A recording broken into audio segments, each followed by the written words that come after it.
मित्रों नमस्कार। The Galaxy institute के यूट्यूब चैनल पर आप सभी का हार्दिक स्वागत है। एक बार पुनः व्याकरण में हम लोग वर्णमाला चैप्टर को लेकर के उपस्थित हैं और चलिए वर्णमाला में हम कल कुछ वर्ण और अक्षर से संबंधित बात किए थे और स्वर की कुछ परिभाषा और स्वर के कुछ भेद व प्रकार को हम लोग देखे थे। अपेक्षा करता हूं कि आप लोग कल वाली बात को आप समझ गए होंगे। वर्ण क्या है, अक्षर क्या है और ध्वनि क्या है, भाषा की छोटी इकाई क्या है, भाषा के उच्चारण के आधार पर छोटी इकाई क्या है, ये सारी बातें मैंने कल बताया था। अब आइए चर्चा करते हैं आज के पुनर्चैप्टर के रूप में वर्ण विचार भाग 2 के अंतर्गत स्वर वर्णों के वर्गीकरण पर। तो ध्यान दीजिएगा, वर्ण विचार भाग 2 चैप्टर आपका है ये। आइए हम लोग बात करते हैं इस पर। आज चर्चा पर चर्चा होनी चाहिए। पहले यहाँ हम लिख देते हैं स्वर वर्ण से संबंधित मुख्य तथ्य। ध्यान दीजिएगा, ये तथ्य सबको याद होना चाहिए। पहला तथ्य देखिए क्या कह रहा है। हिंदी वर्णमाला में स्वर वर्ण होते हैं। अगर इस टाइप से क्वेश्चन आ जाए हिंदी वर्णमाला में स्वर वर्ण होते हैं तो ध्यान दीजिएगा, स्वर वर्ण जब पूछे जाए कितने होते हैं तो 11। फिर ध्यान दीजिएगा अगले पॉइंट की ओर, अगर इस टाइप का आ जाए तब भी आप समझे रहेंगे। हिंदी में स्वर वर्ण या स्वर वर्णों, हिंदी में स्वर वर्ण कितने हैं ऐसे पूछा जाए, स्वर वर्ण कितने हैं, तब भी आप आंसर देंगे कितना, 11। जब क्वेश्चन इस टाइप का पूछ लिया जाए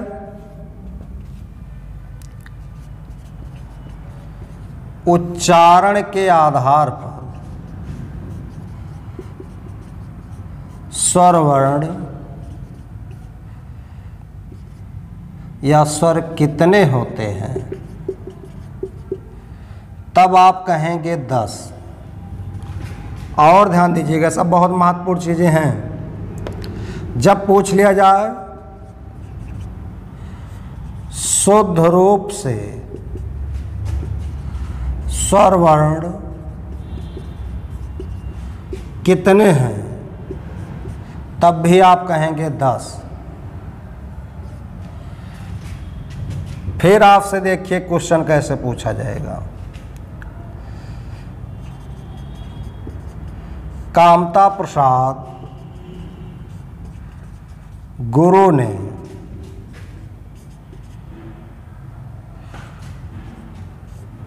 कितने स्वरों को या कितने स्वर वर्णों को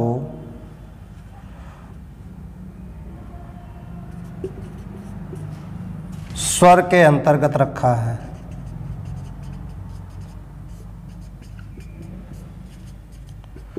तब भी आप कहेंगे कितने, 10। ध्यान दीजिएगा मित्रों, ये क्वेश्चन घुमा फिरा के चाहे जिस रूप में पूछे जाए, पूछा जाए हिंदी वर्णमाला में कितने स्वर या हिंदी वर्णमाला में स्वर वर्ण होते हैं, कितने होते हैं तो 11।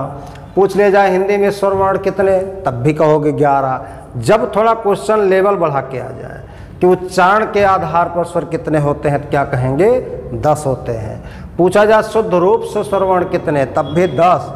कामता प्रसाद गुरु ने स्वर कितने वर्णों को या कामता प्रसाद गुरु ने कितने स्वर वर्णों को स्वर के अंतर्गत रखा है, कितने, 10। ये सब पॉइंट आपको मानना होगा। यहाँ से क्वेश्चन किया जाता है, बहुत ही महत्वपूर्ण पॉइंट है। कभी कभी क्वेश्चन यहाँ से पूछ लिया जाता है। अब देखिए अगला पॉइंट, अगर पूछ लिया जाए हिंदी ना लगा हो ना ही संस्कृत लगा हो, लिखा जाए स्वर वर्ण कितने हैं, या ऐसे पूछे या कह दे लेखन के आधार पर स्वर वर्ण कितने हैं। ध्यान दीजिएगा मित्रों, चाहे लेखन के आधार पर स्वर वर्ण पूछे और चाहे स्वर वर्ण कितने हैं, ना तो आगे हिंदी लिखा हो ना तो हिंदी वर्णमाला लिखा हो, बस इतने लिखा हो स्वर वर्ण कितने हैं या लेखन के आधार पर स्वर वर्ण कितने हैं, तब वहाँ पर आप बताओगे 13। देखिए इस पॉइंट को हमेशा याद रखिएगा। और देखिए इसी पर लोग कंफ्यूज हो जाते हैं। अब एकाएक पूछ लिया शुद्ध रूप से स्वर कितने हैं, तो शुद्ध रूप से जब स्वर पूछा विकल्प में दे देगा, विकल्प में दे दिया इस टाइप के क्वेश्चन कि बताइए 10, 11, 12, 13 ऐसे विकल्प बना दिया। पूछा शुद्ध रूप से स्वर कितने, कुछ लोग 13 पढ़ के जाएंगे, कुछ लोग 11 पढ़ के जाएंगे, कुछ लोग 10 पढ़ के जाएंगे। तो हमारा सही आंसर क्या होगा शुद्ध रूप से, तो शुद्ध रूप से 10 स्वर होते हैं। कामता प्रसाद गुरु के अनुसार कितने, 10 स्वर होते हैं। अगर वही क्वेश्चन पूछ लिया जाए हिंदी में कितने स्वर, हिंदी वर्णमाला में कितने स्वर, तब आपका आंसर क्या सही होगा, तो 11 सही होगा। और जब पूछ लिया जाए उच्चारण के आधार पर कितने स्वर, तब आप सीधा सीधा कहोगे कितने, 10। जब पूछा जाए लेखन के आधार पर या कितने स्वर होते हैं, तब आप क्या कहोगे, 13 कहोगे। अपेक्षा करता हूँ कि इस कन्फ्यूजन को आप समझ गए होंगे। इसको आप लोग नोट कर लीजिएगा, बहुत ही महत्वपूर्ण पॉइंट है। कभी कभी लोग इस पर भ्रमित हो जाते हैं, तो जानकारी रहनी चाहिए। अब हम लोग चलते हैं, ये तो स्वर से संबंधित बहुत ही महत्वपूर्ण तथ्य था जहां से क्वेश्चन कभी भी पूछा जा सकता है। चलिए, अगर पूछा जाए स्वर वर्ण साधारणतः कितने प्रकार का होता है, एक अंतिम पॉइंट नोट कर देते हैं। अगर पूछ लिया जाए 7वां पॉइंट, स्वर वर्ण कितने प्रकार का होता है, तो स्वर वर्ण साधारणतः या स्वर वर्ण कितने प्रकार का होता है, हमेशा आप इतने कहेंगे 3 प्रकार का।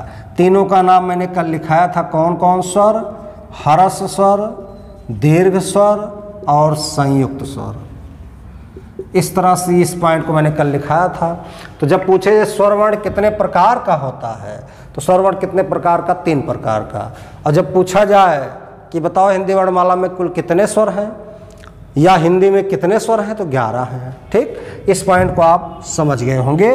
अब आइए चर्चा करते हैं स्वर वर्णों के वर्गीकरण से। आइए चर्चा पर चर्चा कर दी जाए मित्रों, स्वर वर्णों के वर्गीकरण से। यहाँ से भी क्वेश्चन कई बार आपके एग्जाम में आया हुआ है, तो चर्चा पर चर्चा हमेशा होनी चाहिए। इन सबसे संबंधित कभी कभी वर्ण विचार से क्वेश्चन बहुत ही महत्वपूर्ण बन जाते हैं। तो आइए चर्चा करते हैं स्वर वर्णों का वर्गीकरण। स्वर वर्णों का वर्गीकरण।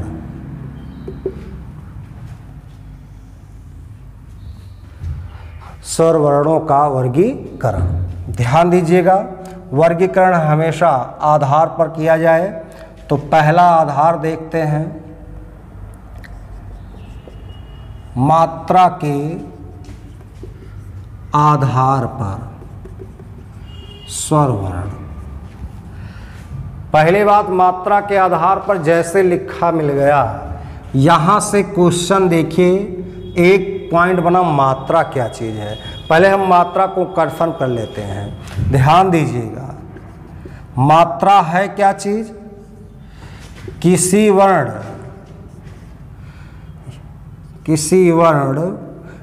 के उच्चारण में, किसी वर्ण के उच्चारण में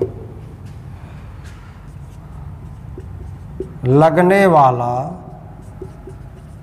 समय ही मात्रा कहलाता है।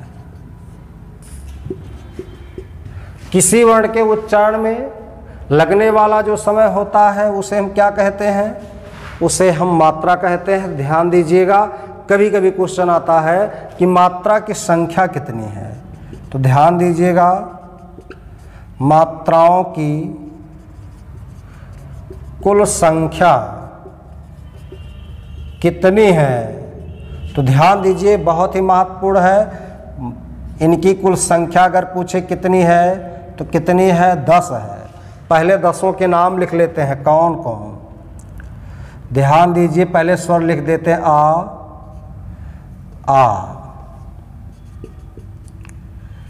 ई,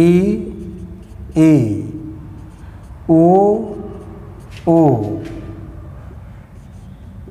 री, ए, ऐ, ओ, औ। ये पॉइंट हुआ। तो ध्यान दीजिएगा, 1, 2, 3, 4, 5, 6, 7, 8, 9, 10, 11 हो जा रहे हैं 11। लेकिन इस समय एक सबसे महत्वपूर्ण बात ये है, अर्थात इसकी कोई मात्रा नहीं होगी। तो यहाँ लिख सकते हैं हरस आ की मात्रा नहीं होती है। काहे कि नहीं होती है? एक बात बताओ, अगर कहीं कमल लिखा है तो आप यही कहोगे का खाली, माँ खाली, ला खाली, सब खाली खाली कर देते हो। लेकिन अगर कहीं लिख दिया जाए काल, तो कहते होंगे का पे बड़ा आक मात्रा ला, तो क्या हुआ? काल हुआ। तो अर्थात इस पर कोई मात्रा नहीं है, तो इसलिए हरस आ की कोई मात्रा नहीं होती है। दीर्घा की मात्रा अगर देखना चाहें तो दीर्घा की मात्रा ये है। अगर देखना चाहें हरस ई की मात्रा तो ये है। अगर देखना चाहें दीर्घ ई की मात्रा तो ये है। अगर देखना चाहें छोटा ऊ की मात्रा तो ध्यान दीजिएगा, छोटा ऊ की मात्रा ये हो गई, बड़ा ऊ की मात्रा ये, री की मात्रा ये है, और ए की मात्रा ये है, आई की मात्रा डबल होती है, ओ की मात्रा ये है, औ की मात्रा ये है। ये सबकी मात्राएं हो गई। मात्रा का ज्ञान होना बहुत आवश्यक है। इसी मात्रा के आधार पर बाद में हम लोग छंद इत्यादि चैप्टर को हल करते हैं मित्रों। तो इस तरह से मात्रा की बात अगर कभी की जाए तो किसी वर्ण के उच्चारण में लगने वाला समय ही मात्रा कहलाता है। और मात्राओं की कुल संख्या कितनी है? तो 10 है। देखिए, यही 10 मात्राएं हैं। लेकिन आ की, यानी कभी कभी क्वेश्चन ये भी आता है किसकी मात्रा नहीं होती है? तो ध्यान दीजिएगा, हरस आ की कोई मात्रा नहीं होती है। ये सब पॉइंट आपके लिए बहुत ही महत्वपूर्ण है, कभी भी क्वेश्चन किए जा सकते हैं इस पर। तो मित्रों, कभी क्वेश्चन किया जाए कि मात्रा किसे कहते हैं, तो किसी वर्ण के उच्चारण में लगने वाला समय ही क्या कहलाता है? मात्रा। मात्रा कुल कितनी है? 10 हैं। पूछा जाए ऐसे कौन से स्वर हैं जिनकी कोई मात्रा नहीं होती, तो हरस आ है। बाकी सबकी मात्रा मैंने लिखा दिया है। अब आप गिन सकते हैं 1, 2, 3, 4, 5, 6, 7, 8, 9, 10। यही 10 हो गए क्या? मात्रा। अब आइए चर्चा करते हैं मात्रा के आधार पर स्वर वर्ण। तो आइए, स्वर वर्णों को हम लोग वर्गीकरण कर रहे हैं। वर्गीकरण के पश्चात चर्चा हो जानी चाहिए मात्रा के आधार पर स्वर वर्ण। बहुत ही महत्वपूर्ण पॉइंट था ये। अब वर्गीकरण पे आते हैं। वास्तव में हिंदी में मात्रा के आधार पर 2 ही स्वर होंगे। संस्कृत में 3 हो जाते, उसमें एक प्लुत आ जाता है। लेकिन हिंदी में मात्रा के आधार पर 2 ही स्वर होते हैं। एक का नाम है हरस स्वर और एक का नाम है दीर्घ स्वर। अगर यही संस्कृत में होता तो वहाँ एक प्लुत स्वर हो जाता, लेकिन हिंदी में मुख्यतः हम मात्रा के आधार पर कितने स्वर होते हैं? मात्र 2। तो कौन कौन? हरस और दीर्घ। हरस की पहचान क्या है या हरस की परिभाषा क्या है? लिख सकते हैं, जिन स्वर वर्णों के उच्चारण में एक इकाई या मात्रा का समय लगता हो, उसे हरस स्वर कहते हैं। तो ध्यान दीजिएगा, जिन स्वर वर्णों के उच्चारण में एक इकाई यानी एक मात्रा का समय लगता हो उसे क्या कहते हैं? हर्ष स्वर कहते हैं। अब देखिए, एक इकाई एक मात्रा का मतलब एक पल, एक क्षण, एक सेकेंड। तो एक सेकेंड एक पल किस में लगता है आपको पता होना चाहिए, किस में लगेगा। तो आइए चर्चा कर देते हैं किस में लग सकता है मित्रों। तो चलिए देखते हैं। आ, ई, उ, री। तो आ, ई, उ, री, आ, ई, उ, री, यही आपके बन जाते हैं हर्ष स्वर। तो हर्ष स्वर में अ, ई, उ, री, यही आपके बन जाते हैं कौन स्वर? हर्ष स्वर होते हैं। इनमें उच्चारण का जो समय होता केवल 1 सेकेंड होता है। अर्थात जितने मूल स्वर है आपके हैं, मूल स्वर ही आपके हर्ष स्वर होते हैं। अब ये देखिए दीर्घ स्वर क्या है, इसमें जरा परिभाषा देखेंगे। जिन स्वर वर्णों के उच्चारण में हर्ष स्वर का दूना समय लगता है तो उसे दीर्घ स्वर कहते हैं। तो हर्ष स्वर का दूना समय लगता है उसे क्या कहते हैं? दीर्घ स्वर कहते हैं। हर्ष स्वर का दूना समय लगेगा कैसे? कहेंगे आ, ई, उ, ए, आई, ओ, औ। यही इतने आपके मित्रों क्या हो जाएंगे? ये आपके दीर्घ स्वर हो जाएंगे। तो आशा करता हूँ भैया कि आप लोग मात्रा के आधार पर अगर स्वर वर्णों का वर्गीकरण किया जाए, ये क्वेश्चन पूछा भी गया एग्जाम में कि मात्रा के आधार पर कितने स्वर होते हैं, तो मात्रा के आधार पर स्वर वर्णों का जो वर्गीकरण हुआ मात्र 2। कौन कौन? हर्ष स्वर और दीर्घ स्वर। हर्ष में आते हैं आपके 4 स्वर और दीर्घ स्वर में आते हैं आपके 7 स्वर। इस तरह से पॉइंट आपके लिए बहुत अनिवार्य हैं। 7 4 होते कितने हैं? 11। तो मात्रा के आधार पर अगर कुल स्वर पूछ लिया जाए तब भी आपके हो जाएंगे 11 ही। तो इस तरह से ये रहे मात्रा के आधार पर प्रमुख स्वर। तो आइए चर्चा करते हैं मित्रों और तथ्य की ओर। अगला आधार क्या कहता है? अब देखिए इसमें क्वेश्चन कैसे आएगा, एक तथ्य देख लेते हैं किस टाइप का क्वेश्चन यहाँ से पूछा जा सकता है। तो ध्यान दीजिए मित्रों, क्वेश्चन भी बहुत ही अजीब अजीब बन जाते हैं कभी कभी। कुछ लोग पढ़े तो नहीं रहते लेकिन बाद में देखते हैं तो कहते वाह भाई कहाँ से क्वेश्चन आ गया। तो आइए देखते हैं इस पर क्वेश्चन कैसे बन सकता है। देखिए 4 विकल्प ऐसे मिलेगा आपको। कहा जाएगा आ, री, उ और ई। पूछा जाएगा इसमें कौन विकल्प है जो दीर्घ स्वर है। तो देखेंगे ये आपका हर्ष स्वर है, ये हर्ष स्वर है, ये हर्ष स्वर है, ये आपका क्या है? ये आपका दीर्घ स्वर है। इसलिए ऑप्शन कौन सही होगा? डी। तो डी ऑप्शन दीर्घ ई जहाँ है वही दीर्घ स्वर है। और ध्यान दीजिएगा, पूछ लिया जाएगा आ, ओ, आ। इसमें कौन सा ऐसा स्वर है जिसकी मात्रा नहीं होती है? तो किसकी मात्रा नहीं होती है मित्रों? इसकी मात्रा नहीं होती है। तो इस तरह से अगर मात्रा की बात पूछी जाए कि किसकी मात्रा होती है, किसकी नहीं होती है, इन सब की मात्राएं होती है लेकिन आ की मात्रा नहीं होती है। आइए चर्चा करते हैं स्वर वर्णों के वर्गीकरण में दूसरा आधार। आइए देखते हैं दूसरा आधार क्या कहता है। दूसरे आधार पर भी कुछ तथ्यों को हम लोग समाहित करते हैं। चलिए, तो दूसरा आधार क्या है मित्रों? देख लिया जाए, बहुत ही अच्छा क्वेश्चन बन सकता है।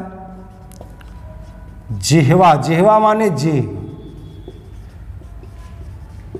के भाग या कह सकते हैं ऊंचाई के आधार पर स्वर वर्ण। तो जिह्वा के भाग या ऊंचाई के आधार पर स्वर वर्ण को अगर बांटा जाए तो यहाँ से भी क्वेश्चन आ सकता है कि जीभ के भाग के आधार पर स्वर वर्ण कितने हो सकते हैं। तो मित्रों यहाँ होंगे 3। क्या होंगे? 3। नाम क्या होगा इनका? अग्र स्वर, मध्य स्वर, पश्च स्वर। अब ये जीभ का आधार बनेगा कैसे? मान लीजिए किसी का चेहरा है,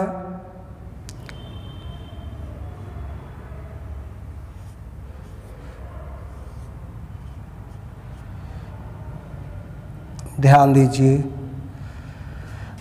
यहां से हम उठाएंगे वास्तव में जीभ को, ऐसे जीभ बनाएंगे। ये जीभ का हो गया अगला भाग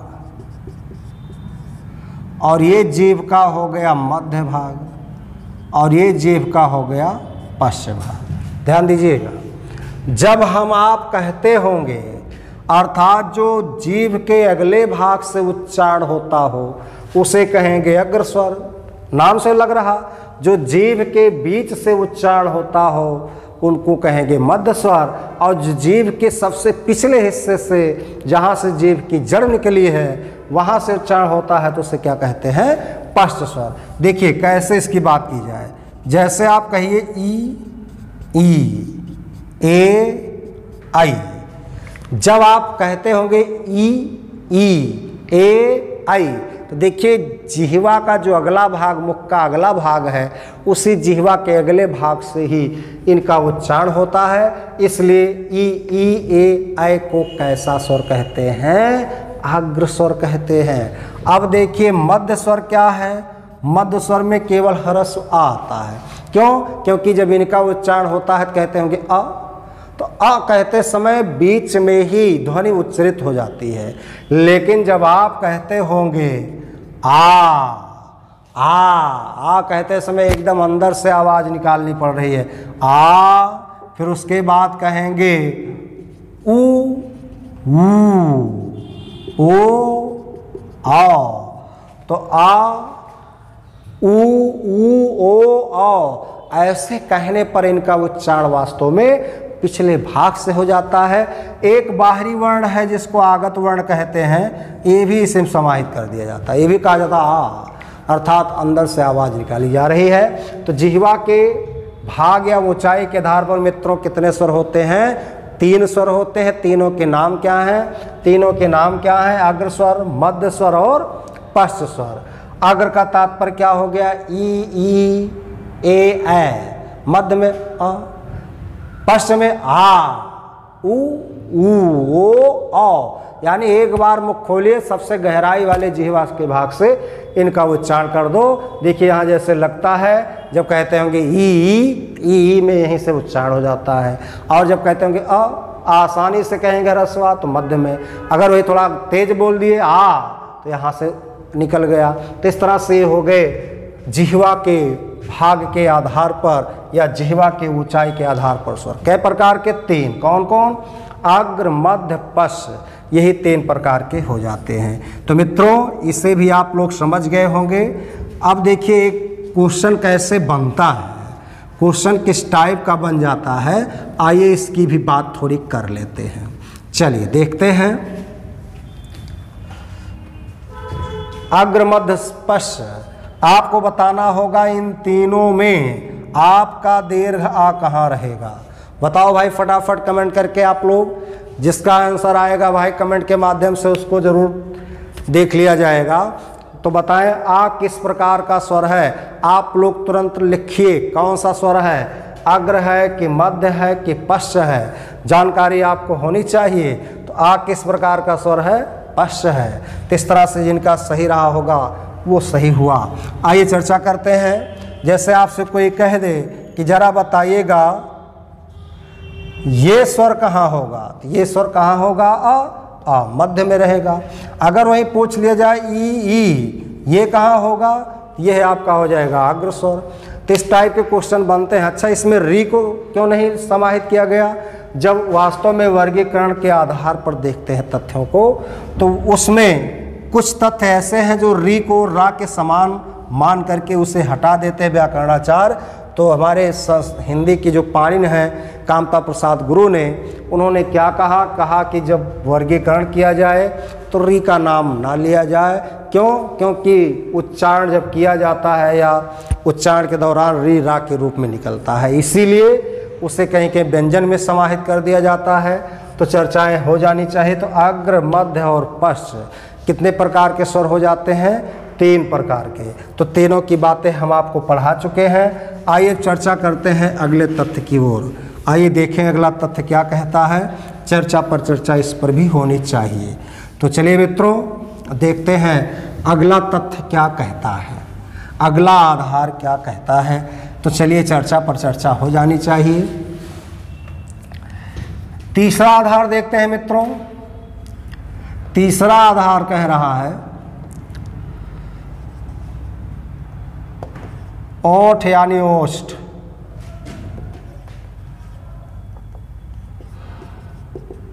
के बनावट के आधार पर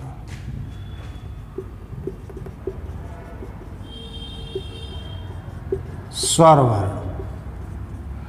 तो ओठ के बनावट के आधार पर आइए स्वर वर्ण की बात कर देते हैं। ओठ के बनावट के आधार पर स्वर वर्ण कितने प्रकार के होते हैं? तो आइए चर्चा कर देते हैं, इसको भी बांट करके। ध्यान दीजिएगा, इसके तो मुख्यतः जो होते हैं वो 2 ही होते हैं। कितने? मुख्यतः 2 ही होते हैं। 2 के नाम क्या है? अन्य में कहीं कहीं 3 समाहित करते हैं, लेकिन पहले हम 2 देख लेते हैं। 2 के नाम क्या हैं? वृत्तीय स्वर,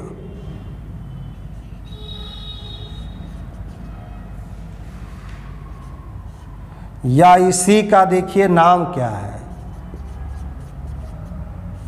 वर्तुल स्वर। वृत्तीय स्वर कहो चाहे वर्तुल स्वर कहिए, और अगले का नाम क्या होगा? अवृत्तीय स्वर, चाहे कहिए आवर्तुल स्वर। इसी का एक नाम और बढ़ जाएगा, प्रसृत स्वर। प्रसृत माने फैला होता है, फैल जाना। होठ जब फैल जाता है तो उसे प्रसृत भी कहते हैं। तो आवृत्तीय अर्थात जिसमें गोला न बने, आवर्तुल जिसमें वास्तव में गोलाकार न बने। प्रसृत का तात्पर्य होता है जो फैल जाए होठ। तो ध्यान दीजिएगा, वृत्तीय स्वर, वर्तुल स्वर वह होता है जिनके उच्चारण में होठ गोल हो जाता है, अर्थात वह स्वर जिनके उच्चारण में मुख यानी होठ गोल हो जाता है, उसे वृत्तीय या वर्तुल स्वर कहते हैं। अब देखिए गोल होता है किनके उच्चारण में, जानकारी आपको होनी चाहिए। ऊ, ध्यान दीजिएगा, ओ, ओ।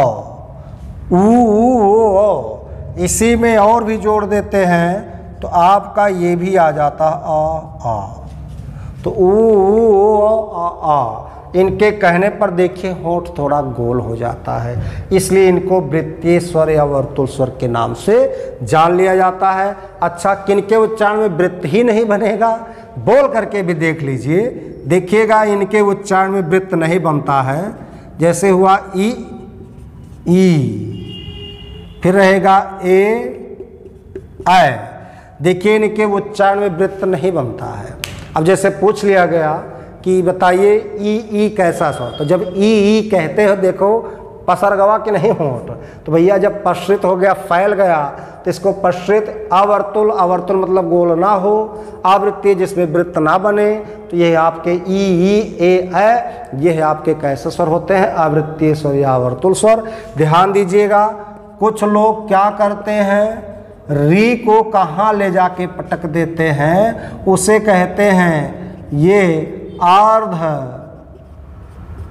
वर्तुल या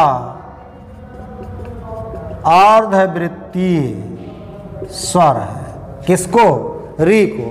तब जाके कहते हैं कि वास्तव में होठ के बनावट के आधार पर स्वर 3 होते हैं, लेकिन नहीं मित्रों। शुद्ध रूप से अगर पूछा जाए कि होठ के बनावट के आधार पर स्वर कितने होते हैं, होठ के बनावट के आधार पर स्वर कितने होते हैं? 2। कौन कौन? वृत्तीय वर्तुल स्वर या आवृत्तीय आवर्तुल या प्रश्रित स्वर होते हैं। अर्धवर्तुल, अर्धवृत्तीय, अगर वास्तव में विकल्प में 2 ना रहे तब 3 आप लगा सकते हो, नहीं तो आपके 2 ही मान्य होंगे। ठीक है, तो इस तरह से मित्रों आप समझ गए होंगे होठ के बनावट के आधार पर स्वरों के वर्गीकरण को। चलिए अब चर्चा करते हैं इनसे क्वेश्चन कैसे आएगा। क्वेश्चन भी देखते रहेंगे साथ साथ, ताकि सारी बातें आपको कंफर्म हो जाएं। जहां से क्वेश्चन पूछा जाता है इस टाइप के क्वेश्चन को भी हम आप समझते चले। देखिए ये बड़े महत्वपूर्ण पॉइंट हैं स्वरों के वर्गीकरण से, तो ध्यान दीजिएगा। यहाँ से क्वेश्चन किया जाता है, बहुत ही महत्वपूर्ण पॉइंट है। जैसे आपके ये विकल्प आ गए, पूछा गया वृत्तीय वर्तुल, आवृत्तीय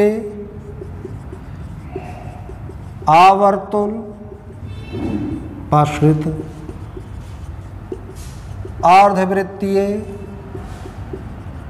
अर्धवर्तुल, आ जाए सभी विकल्प।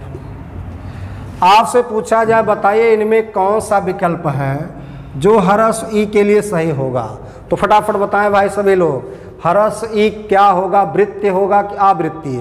पहले देख लीजिए बोल करके। ई कहते समय गोला बना? नहीं बना, तो नहीं बना तो क्या हुआ? यही आपका सही होगा। तो इस तरह से क्वेश्चन किया जाए कि जरा बताओ ओ कैसे स्वर? ओ गोला बना कि नहीं बना? तो गोला बना तो क्या हुआ? वृत्तीय हो गया। इस तरह से मैंने कहा अन्य रूप से री को क्या माना गया है? अर्धवृत्तीय माना गया। तो इस टाइप के क्वेश्चन ऐसे पूछे जाते हैं मित्रों, इसकी भी जानकारी आपको होनी चाहिए। तो होठ के बनावट के आधार पर 2 ही प्रकार के मुख्यतया स्वर होते हैं, एक वर्तुल और एक आवर्तुल, एक वृत्तीय एक आवृत्तीय। यही सब पॉइंट आपको याद करना होगा। चलिए और भी कुछ पॉइंट को देख लेते हैं जहां से क्वेश्चन बहुत ही महत्वपूर्ण पूछा जा सकता है। तो हम 3 आधार देख चुके हैं, मात्रा के आधार पर, जीवा के भाग या ऊंचाई के आधार पर, होठ के बनावट के आधार पर। आइए चौथा आधार देखते हैं, बहुत ही महत्वपूर्ण है, मुख विवर। मुख विवर के आधार पर स्वर।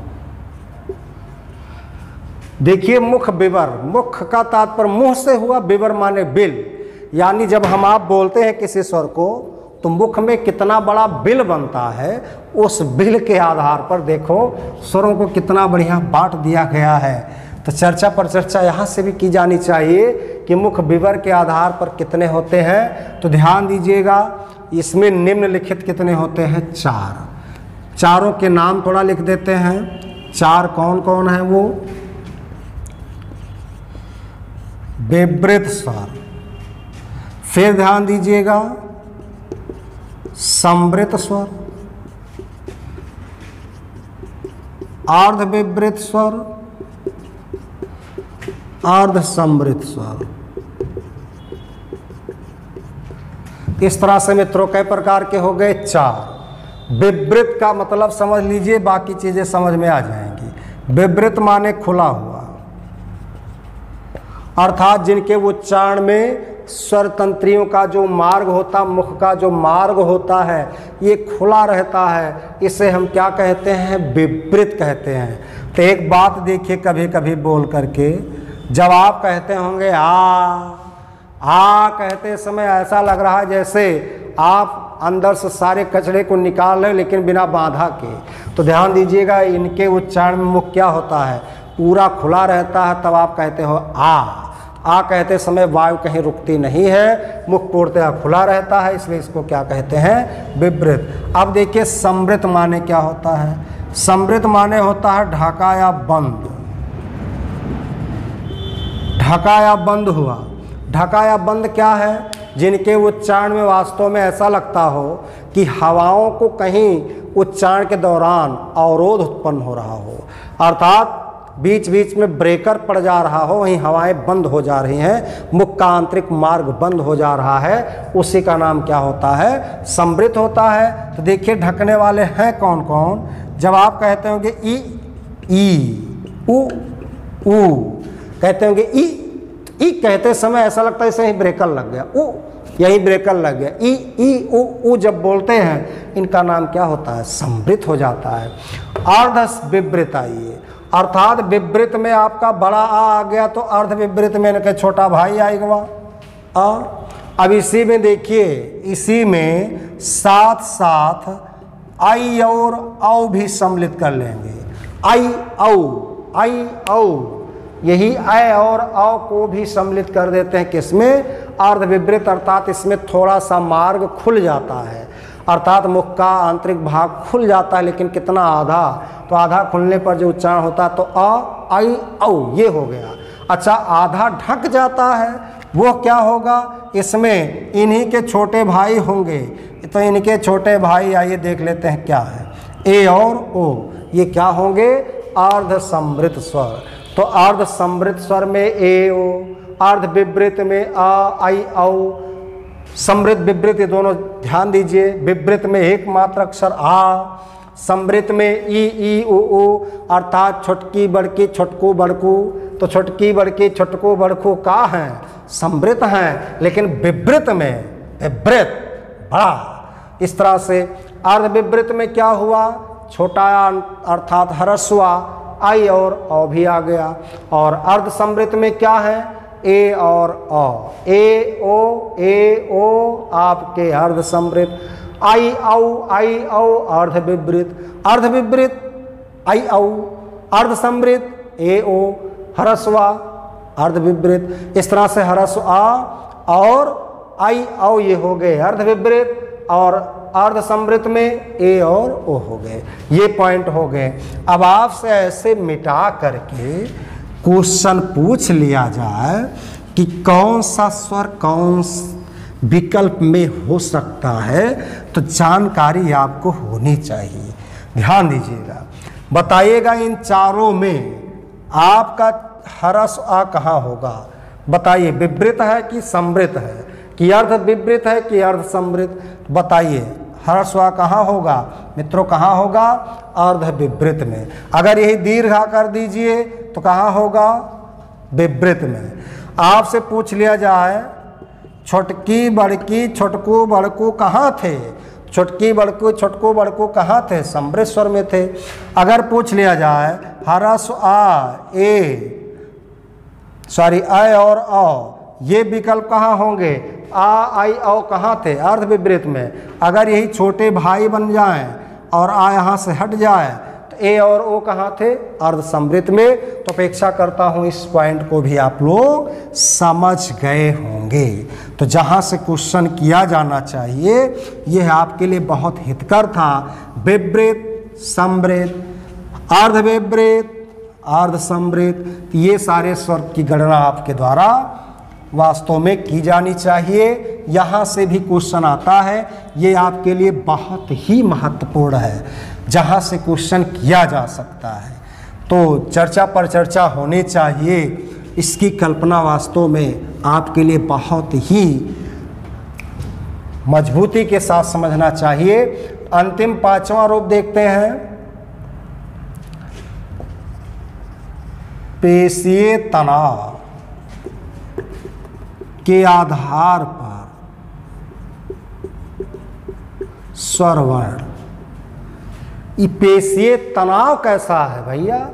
वास्तव में किसी स्वर के उच्चारण में जो भी खिंचाव होता है मांसपेशियों में, उसे हम कहते हैं पेशीय तनाव के आधार पर। भैया हो दो प्रकार के, एक का नाम है कोमल या शिथिल या मृदु स्वर। देखिए, कोमल, शिथिल और मृदु स्वर। एक का नाम है कठोर या कर्कश स्वर। अब देखिए, पेशीय तनाव के आधार पर पूछे एग्जाम में कई प्रकार के स्वर? दो। कौन कौन? देखिए कोमल, शिथिल, मृदु, एक प्रकार के स्वर हो गए, कठोर और कर्कश स्वर एक, अर्थात जिनके उच्चारण में मांसपेशियों में कम ताकत लगती हो, कम खिंचाव होता हो, उसे कोमल कहेंगे, शिथिल कहेंगे, मृदु कहेंगे। अर्थात हे भैया एक बात बताओ, आप किसी के यहाँ जाओ, किसी वीआईपी के पास, तेज बोलोगे तब उसे अच्छा लगेगा कि मंद बोलोगे? अर्थात जिनके उच्चारण में कम ध्वनि निकालनी पड़ती है, कहो आ, कहो ई, कहो ओ, आ ई ऊ, कहोगे तो उसे प्यार लगेगा भैया, तो प्यार से, स्नेह से आपको आशीर्वाद देगा।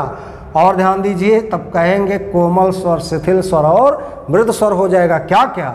आ ई ऊ।